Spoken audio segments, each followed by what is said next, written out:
Hello everyone, my name is Jamie and welcome back to another episode of Jamie Plays. So today we're going to be taking a little bit of a different look at a different game. So up until now I've kind of been focusing on Star Trek New Horizons, the total conversion mod for Stellaris, which if you would like to see that series, there will be a link down in the description below. So if you'd like to see that, check that out. But today we're going to be having a look at a game called Transport Fever 2, which is a logistical simulation game, logistical and economic simulation. And it came out in December 2019. I believe it was the 11th. And yeah, it's a game. Well, I've played the original Transport Fever. I wouldn't say a whole lot, but I've played it and I found it quite enjoyable whenever I was in the mood for a logistical and economic simulator. And now I'm going to be having a looking at Transport Fever 2 and kind of seeing what I think about it. And I'd like to take you on that journey with me. So what I'm going to do is I'm going to create a free play game, which is what I'm currently in now. So in the original Transport Fever, whenever you created a free play game, it just gave you a map that was randomly generated. You could kind of pick one based on for example, if you knew the code for a specific map, you could do that. I never did that. I just went with the randomly generated ones. And in Transport Fever 2, they've kind of expanded on this system. So the original one you could only play on a temperate map. Now in Transport Fever 2, you can play on temperate, a dry map, or even a tropical map, which I know the tropical one especially is very popular. Also, you can now define, for example, how hilly something is, how much water is on your map, and how many forests on your map, for example, for the temperate one. You can also define how large your grid is, the dimensions of your grid, the map format. So for example, you can make it square, you can make it somewhat rectangular or quite rectangular. So for example, if we go like that, it becomes 3 times as long as it is wide, for example. I'm going to go back to 1 to 1. You can set the density of the cities, or sorry, the number of towns that you have. Hopefully they'll become cities, anywhere from low to very high. And the same thing is true of industries. You can also set that from low to very high as well. If you look at the dry maps, for example, you have some different sliders here. You still have water and forest, for example, as you did in the temperate map, but you also have ridges and mesas and canyons, so just as you would find, for example, in the American Midwest. You can also set the number of, or the amount of canyons, mesas, and ridges as well. So the same thing is also true for tropical. Again, you have you can set the hilliness, you can set how large the mainland is. So once this map generates, which it does every single time you change something, so give it a second. It's now there we go. So for example, our mainland is kind of in a midway point. It's not the biggest mainland, it's not the smallest mainland. We could change it all the way to be the largest. We can also change the number of islands that are around the mainland, change the amount of forest and the amount of hills that are on this map as well.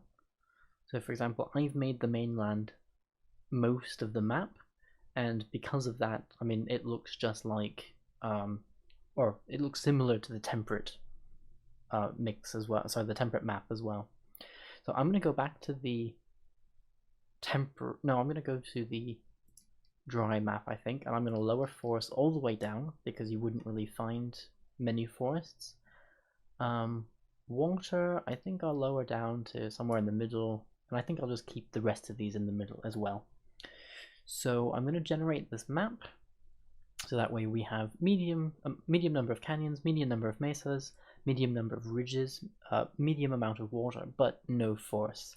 Although I do still see that a lot of this is green here, but so we'll see how that happens. So I'm going to click next and generate this map, and I'll see you once this finishes.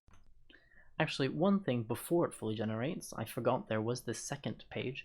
So in the previous Transport Fevers, you could choose between kind of going for a European style or going for the US style.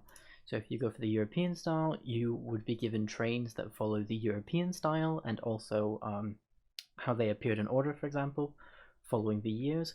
And then you could go for the US. Well, they have added the Asian train set as well. So you can add in, so you can play with any of the Asian train set that they have added in. And not only the train set, also the buses and the cargo vans and things, also different planes, things like that as well. You can also set the year. So in the original Transport Fever, you could select 3 different years, 1850, 1900, or 1950.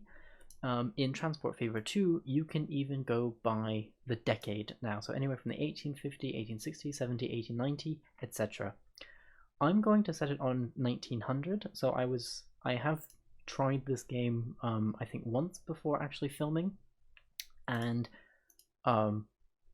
if, for those of you who remember, for the first kind of couple of decades, there aren't that many vehicles of any kind. You don't really get anything. So I'm going to skip over that for now. And yeah, because I haven't really played that much, I'm going to leave the difficulty on easy. You can choose between easy, medium, hard, but I'm going to stick with easy for the moment. And now I'm going to generate the game. So I'll see you once this is finished. So our map has now generated, and the first thing that I should have done really is press the pause button to make sure that we kind of stayed at the time. So as any users of the original Transport Fever will note, some of the the user interface definitely looks different. So now you have more information down here. So for example, you have your time is set down here. You can also set music here. They have several different bits of music, some of which I recognized from the original one. You also, for example, have the total amount of money down here. We start off, because we're starting off in 1900, we have $10 million at the moment. You also have kind of a context help. So for example, whenever you open things over here, you now have context as well, if you like that. Moving along, you now have the earnings. So this is the amount of money that you've earned. This is based on the year. So for example, this is your total amount, and this is the earnings for the year. It includes any input or output from the year. So for example, this year we have earnings of 10 million because we have a loan of 10 million. Moving on, we have moved 0 passengers because we haven't done anything yet, and we've moved 0 tons of cargo. Our number of cargo items moved is also 0 as well. A little bit higher, you have a line manager. So this is where, for example, anytime you set a line of where things should be going or where things should be stopping, this all shows up here, which I'll show you in a minute. You then also have a vehicle manager. So this will also be split into lines, and then from there you can manage the individual vehicles that you had. These 4 buttons here, which it just helpfully highlighted, are the building buttons. So for example, anything to do with road is under this button. Anything under rail is here. Anything to do with water is here. And when it eventually unlocks, anything to do with airplanes and the sky is here. And then finally, this last button is for the terrain, so we can do some modification of the terrain. Here is our bulldozer button to remove anything, including, for example, roads, pre-existing roads. But note, you cannot get rid of industries, for example. So I could not delete what's currently on the map. I can delete individual buildings though in the town, so do be careful of that, or take note of that if that's something you want to use or will need to use.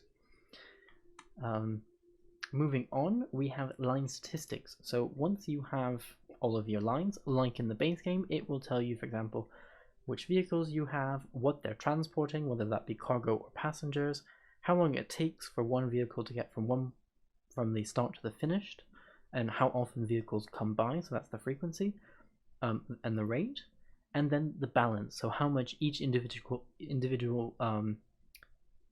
vehicle has made for this line.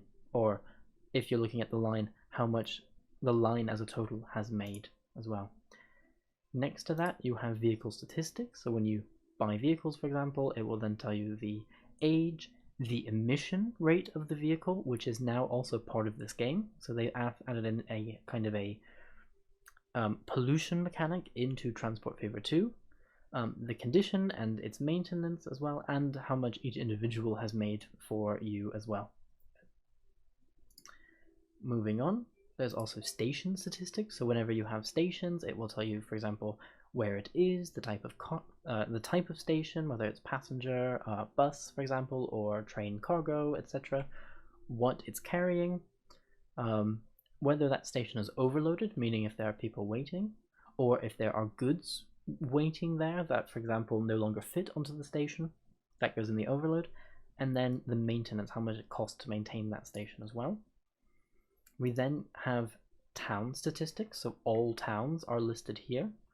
So you'll see, for example, if we jump to Ambleside, which is over here, it will take us to Ambleside. If we go to Blandford Forum, that's here, and it will jump directly there. And finally, we have industry statistics. So, for example, all of the industry can be found here. We can, for example, let's go to the Castle Carey oil well, which is down here, for example.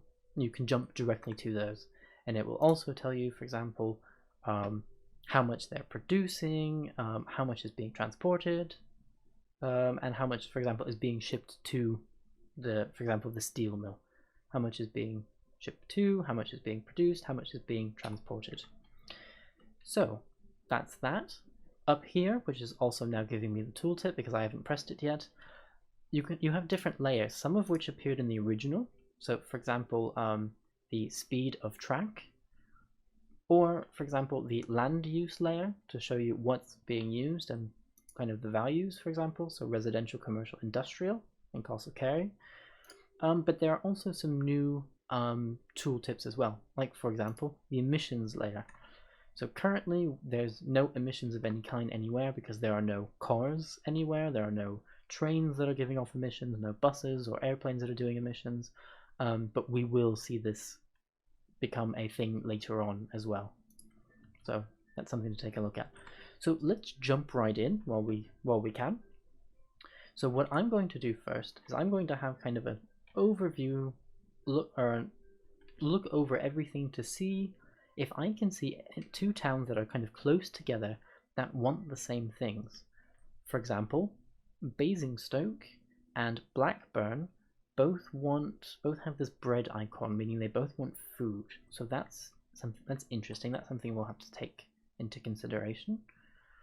They also have, for example, the requisite farms around. There are 3 farms there. There's another farm there. And if we connect these two, there's even that farm. And there's also a food processing plant here. So, for example, we could send a truck from here, send it kind of through Blackburn. For now, we'll send it through the town. We'll eventually probably put in some kind of bypass. Go here. It will then bring the bread back and then go pick up some more. So that's a nice little circuit there. Over here, what we can do is collect from these 2 farms. Oh, this one is not connected to anything, so we would have to build a road there to connect it to a road that we can get at. But then, for example, we can take from those 2 farms, send them down here to the processing plant, and then use the same trucks to bring them back to Basingstoke before going back to these, for example. So that's something interesting. Is there any other town around here that also wants food? So this one does not, this one does not, this one does not, but I do notice that those 3 do want tools, so that's something we'll look at later on. What about over here? These 2 want, oh, actually, all 4 of these, oh, I do now notice that these 2 are not connected to these 2. Okay. These 4 things do want, what is this called? They want construction materials, which would be, for example. Oh, these two also are not connected to each other. I see, okay. That's connected, so we could... Interesting. Okay, so there is, for example, a quarry here, which is the base, which produces stone, which is the base resource that we need for the materials plant. That's interesting. Okay, there's also one here, so this would be another circuit that we could run. So I'm thinking small scale right now. There is also bread that we could run kind of at the same time. Sorry, when I say bread, I mean food there. This one, so the construction materials would be easy here. This would also be another circuit. If we could connect those two places together, that could be another circuit as well. Although there are no base resources for construction materials here. These, both Castleford and Verwood, oh, and Southam, want, what is this called? Goods. I think goods, however, are very difficult to manufacture in the sense that the production chain is quite long and involved. Yeah, so for example, it needs steel and plastics. Plastics come from oil, which we then first need to get the crude oil here, then refine it. Refine it, for example, down here, then take this oil up here. Oh, actually there's one here. So this oil would come here and then go there. For the plastic part, we then also need... What am I looking at? Yeah, we also need steel, which means that we would need these two resources, one of which is here. We would definitely have to connect these up then, so in order to be able to access this. Although that wouldn't be too bad, because then that would be 3. Well, that's definitely something to think about, probably something to come back to.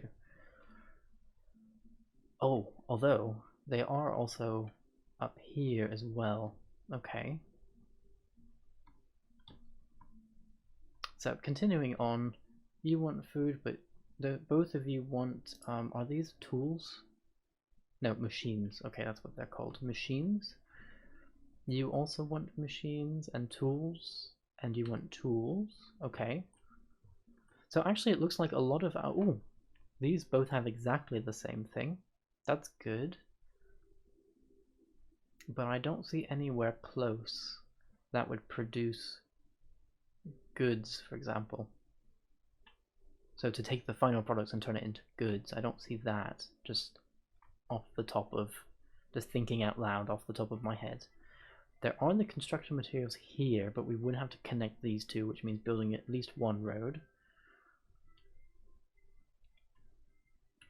Tools there, which can go there and there eventually. Nope. Oh, okay, so this is an interesting kind of setup. I think what I will still do, just for kind of ease, because the chain is simple and just to kind of, because this is one of my first times playing, I don't want to kind of overextend myself too early. I will try and set up this, this kind of chain of probably these 3 farms here, plus this farm, connected to this food processing plant, which then sends food to Blackburn and to Basingstoke as well. Yeah, let's start there. So let's go to my buildings, let's get a road depot, and I'll kind of place it down here in the middle. So that way, I think I'll just place 1 for now, and that way, yeah, and then send vehicles down here, for example, and up there. So I will place my road depot here. While I'm here, I'm also going to look at the truck station. So the stations have also changed in Transport Fever 2. They've now become modular stations. So for example, if we zoom in, this is your truck station. This part down here, the road connection, I should say. That goes connected to a road, for example, like that. You'll also notice, for example, that, let's zoom in very close, if we get close to something that has a walkway, which is the white thing with the dashed line in the middle, even if they're not touching, it might create a walkway between the two things. So this kind of blue wedge, that's right about here. So keep looking here while I'll move the station. That blue line there, which, yeah, and now there's one up by the platform, that would become another place where people could walk as well. So that's something new, that's a new feature. You can also change the number of platforms. So for example, I could put 3 platforms on the right and 1 platform on the left, or even no platform on the left. And I can also add tram tracks, for example, if I wanted to run a tram, and even make them electric if I really wanted to. I'm not going to have tram tracks because what I'm doing is creating a cargo transport station, not a passenger transport station, although those two things are no longer exclusive. So one station can deal now both with passengers and with cargo. So that is something to keep in mind, and it's probably something we will be doing in the future, especially when we move into trains. But I'm going to stick with trucks for now, just because, one, they're cheap, so we can kind of get off the ground, and, well, yeah, I don't think I really need a train, especially down for here at the moment. We'll see in the future how things change. So I'm going to go back to 1 platform. So the only thing I'm going to use this platform for is actually to... Can I put it on the main road? Kind of. If I put it there... Oh, I can put it there. Meaning I can put it there. Which I'm going to do. And I'm only going to put 1 platform here, because I'm only going to be picking up the grain here. I'm not going to be doing anything else. So let's put that there. I'm also going to build a street, so the streets are now separate from the buildings. And I need to connect kind of one of these parts to the road. So what I'm going to do is just kind of snake this round this way without removing a field. And then I'm going to place another station here. And I'm going to use N and M to rotate if you want to. So N rotates in the anti-clockwise or counterclockwise direction. M, which I'm pressing now, goes in the clockwise direction. And I'm going to make this kind of as far away from the grain as possible, not for the purpose of being far away, but for the purpose of less distance necessary to travel. So I don't want my trucks to have to go all the way up here to get the grain. The grain will automatically transfer to the station anyway. So we have 1 platform there, 1 platform there. These are to load the grain. And then I'm going to need a platform down here to offload the grain. So I need 1 platform. Hold on. Let's do this. So I want to load grain from this farm as well. So how far can we get away?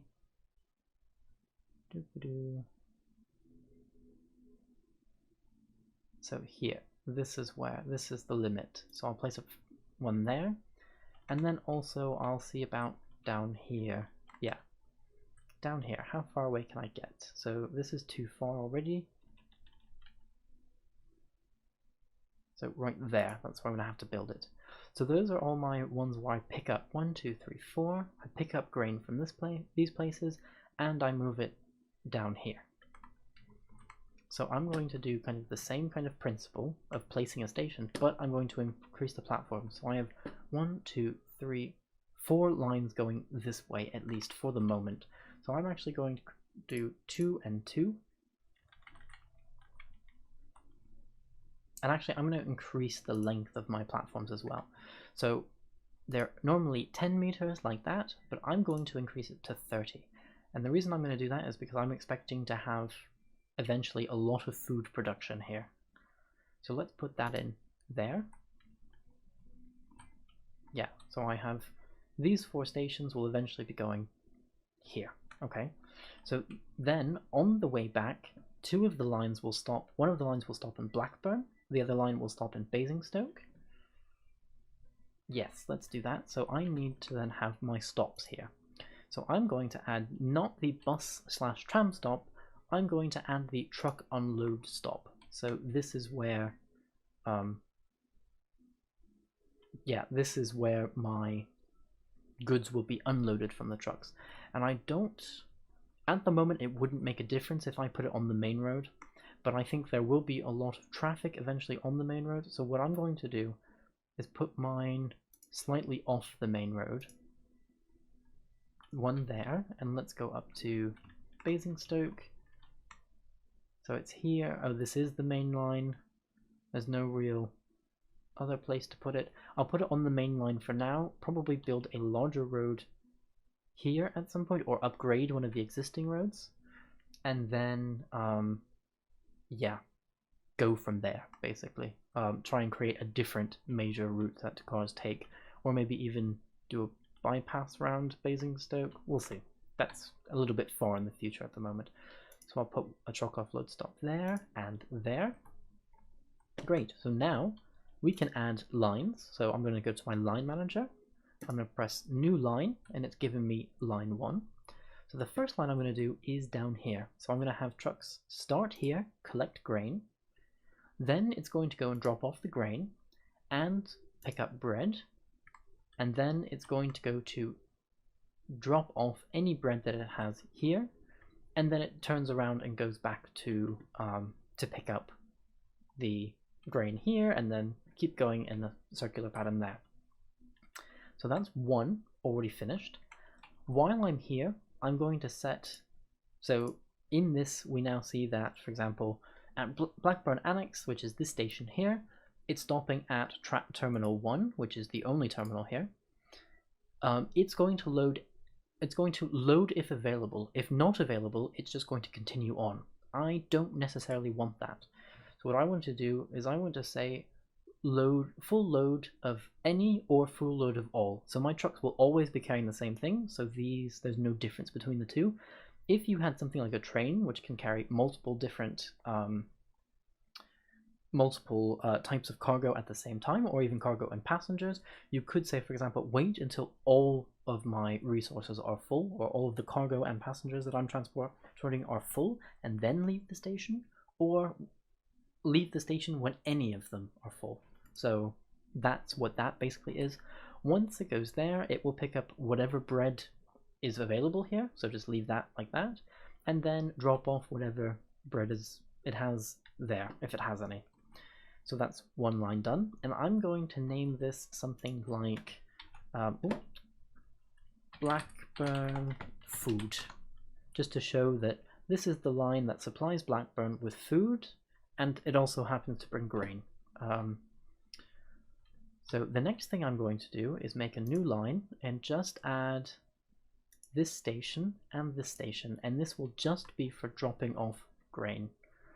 And I'm going to call this, let's say, Blackburn Grain Supply number 1. So this is only supplying grain, and this is the first line. So, because I think I'll have a second one over here. So I'm going to add another line. I want it to go from grain down to Blackburn East, and then stop in Basingstoke. So again, I'm going to change Basingstoke North is where we're getting our grain. So make sure it has a full load before it leaves. And I'm going to call this Basingstoke, food. So that way I know that this line supplies food to Basingstoke. I'm going to create another line, and this is going to be my second grain supply line. So Blackburn Grain Supply number 2. Great.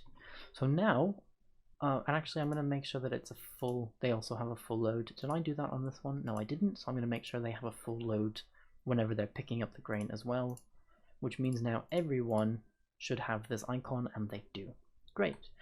So the last step that I need to do is actually assign vehicles. So that's what I'm going to do now. So in the road depot, I'm going to buy vehicles. And so these are all the vehicles that we have currently in the year 1900. As you can see, there's not much. If we had started from the year 1850, there would have been even less. So we would have only started with the horse-drawn carriages and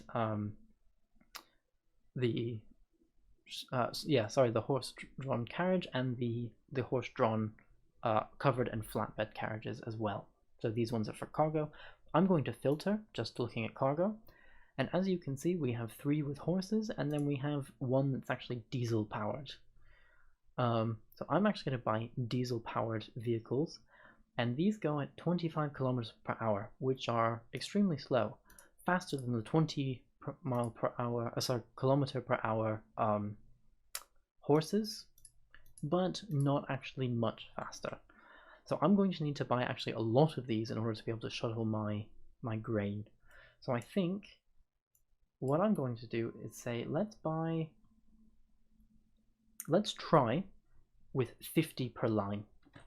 So if we buy 50, that's 2 million. We will have enough to buy 50 for every single line. So as you probably have noticed, the UI has really changed for this section as well, into something that I find more helpful. The vehicles, you don't have to buy them one at a time now. You can buy en masse or in bulk. So I'm going to buy 50 vehicles, and they go here. But they have not been assigned to a line yet. So what I'm going to do is, you would say set line and set the line. What I'm going to do first, though, just to make my job easier, is actually clone the vehicles so that I have now 100 vehicles, 50 of which are selected. From here, I'm going to set you, set you to the Basingstoke food. And the second 50, I'm going to clone again and set that 50 to Blackburn food. Let's take this 50 and clone them again. You're going to be on the supply run number 1, and these last 50 are going to be supply run number 2. So that's that. Yes. And now I'm going to see basically what happens. Are we going to go bankrupt immediately? I don't know. Let's go. So unpausing the game and putting it on the highest speed, and we can now get to watch all of our trucks leave this road facility, the road depot, where we bought them all. So if we look at the line manager, we can actually see which lines pass here. For example, we have the green, blue, and yellow ones, which are the Basingstoke food and the 2 supply lines. They're going through here, and as we can see, all of these trucks are for the green line. Now all of these trucks are for the red line. What I'm also going to do is slow down the progression of the date. So not the speed of the game, but the progression of the date. I'm going to have it to go at 1/4 its normal speed. So usually here, this date would just be really ticking up and up and up very quickly, but I don't necessarily want that at the moment. I kind of want to get all of my lines established before I then start setting it to a normal speed. A little bit of a cheat, I think, for me, but I'm going to take advantage of it at the moment. If we scroll out a bit, we can see kind of our trail of cars. If we look here, we can already see, oh, I'm going to pause the game quickly, we can already see that our grain is being transferred directly from the farm. So because it's yellow, I was placing this, I was placing the station so that this was highlighted in white. If so, these automatically transfer from one to the other, because it's in the area of catchment. So they're here on the platform, but you can see that we have 55, or we're supposed to have 55 grain, but it doesn't look like we have 55 here. And you'll also notice that this number is in blue. The reason they're in blue is because we're actually losing cargo. So cargo will be disposed of over time if there's not the space to hold it. So what I need to do actually is here, I need to add, or I need to extend the length of this cargo platform, which is what I will be doing. Like that, for example. So all stations now in Transport Fever 2 are modular. So for example, if you press the configure button, which is what I did, I could add additional street connections on mostly on this side. So if I placed a second one, a second platform, I could then expand this way as well. If I can add in a passenger platform here, for example, or here on either side, or cargo platforms as well. I don't need to do it because we will only ever need this one platform here. But what I need to do is all. So I'm going to do the same thing now for the other terminals, just to make sure that we don't lose, we're not losing any cargo, in this case grain. So each one expands this by 10 meters. 2, 3, 4. Let's just do 4 for now because I have another or 2 more stations that I have to do. Cargo. 1, 2, 3, 4. And going up here, configure, cargo, 1, 2, 3, 4. Actually, I'm going to add an extra one here just because this is the farthest station from down here. So I want them to kind of to go as fast as possible. So, I think this is going to be the end of this episode already. We will kind of see how these snaking trains do, see if we actually make any money or can really transport cargo very well in this fashion, or whether actually we should set up trains and things. So yeah, so I hope you enjoyed this episode. If you did, or if you would like to keep up and see kind of what we do, where we're going with this. Oh look, we're loading the vehicles and collecting collecting this grain. Nice. So if you like the episode and you'd like to continue watching, and you'd like to see what happens next, basically, please like and subscribe. Like this video, subscribe to my channel, and definitely comment below on what you think we should do. That's something that I'm very, very, very much interested in. Tell me what you would like for me to do with this. So yeah, I will see you next time, hopefully. Have a good day. Bye.